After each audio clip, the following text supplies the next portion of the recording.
Assalamualaikum warahmatullahi wabarakatuh. Perkenalkan, nama saya Mei Shintawati dengan stambuk I1A12103 jurusan Manajemen Sumber Daya Perairan.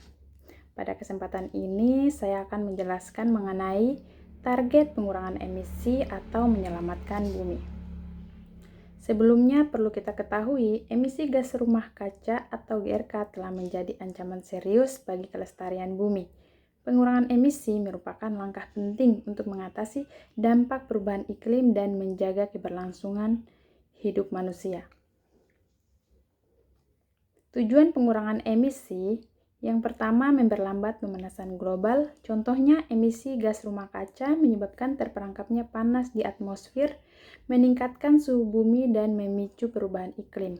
Yang kedua, mencegah dampak iklim ekstrim. Contohnya, perubahan iklim menyebabkan cuaca ekstrim seperti banjir, kekeringan, dan badai yang berdampak pada kehidupan manusia.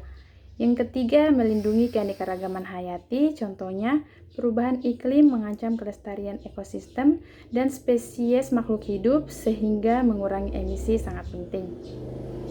Adapun dampak dari perubahan iklim, yang pertama yaitu kenaikan permukaan air laut. Emisi gas rumah kaca menyebabkan pencairan es di kutub, meningkatkan volume air laut dan mengancam daerah pesisir. Yang kedua, kekeringan dan gelombang panas, yaitu perubahan iklim menyebabkan kekeringan yang meluas, gagal panen, dan kebakaran hutan, mengancam sumber daya air dan pangan. Yang ketiga yaitu kehilangan keanekaragaman hayati. Ekosistem dan spesies terancam punah akibat perubahan iklim yang dapat mengganggu keseimbangan alam dan rantai makanan. Sumber-sumber emisi utama berasal dari pembangkitan listrik.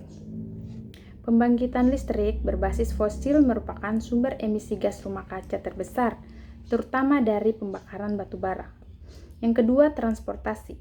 Kendaraan bermotor yang menggunakan bahan bakar fosil menghasilkan emisi gas rumah kaca signifikan, terutama di kota-kota besar. Dan yang ketiga, industri. Industri manufaktur, pertanian, dan kehutanan merupakan sumber emisi gas rumah kaca signifikan, terutama dari proses produksi dan penggunaan energi. Teknologi pengurangan emisi diantaranya yang pertama, energi terbarukan. Teknologi energi terbarukan seperti tenaga surya, angin, dan air dapat mengurangi emisi gas rumah kaca dari pembangkitan listrik. Yang kedua, efisiensi energi.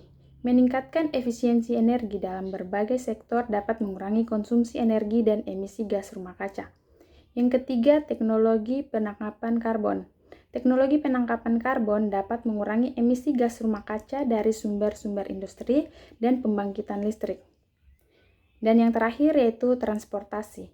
Keberlanjutan kendaraan listrik, transportasi umum, dan sepeda merupakan solusi ramah lingkungan untuk mengurangi emisi dari transportasi.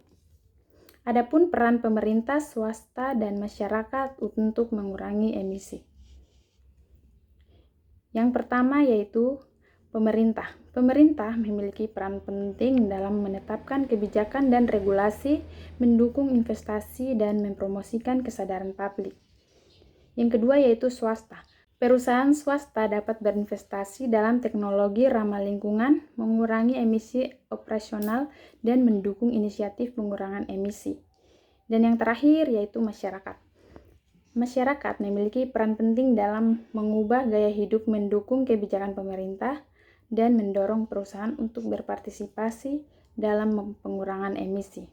Sekian dari saya, lebih dan kurangnya mohon dimaafkan. Wassalamualaikum warahmatullahi wabarakatuh.